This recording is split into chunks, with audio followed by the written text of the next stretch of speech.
استاذ علي امين رئيس حزب الوفد السويس.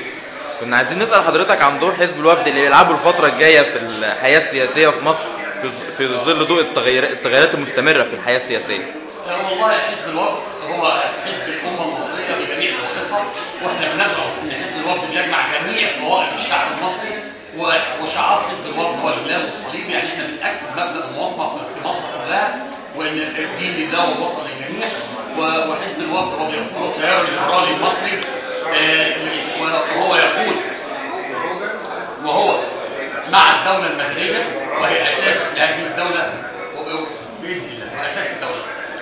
هل ورش العمل والندوات القادمه هتستمر بحيث ان هي تشمل كل القوى الوطنيه في مصر، ولا هتنقصر على بعض الاحزاب والقوى السياسيه؟ لا والله احنا زي ما انت شفت النهارده احنا داعين كل القوى السياسيه في السويس التي تهاجم الدوله المدنيه، وان شاء الله بعد ما نخلص حوار الدوله المدنيه هندعو جميع القوى الاخرى التي تدعو للدوله الدينيه، وهنعمل حوار ما بين الدوله المدنيه والدوله الدينيه، وفي النهايه كل هذا لصالح الشعب ولصالح الحكومه.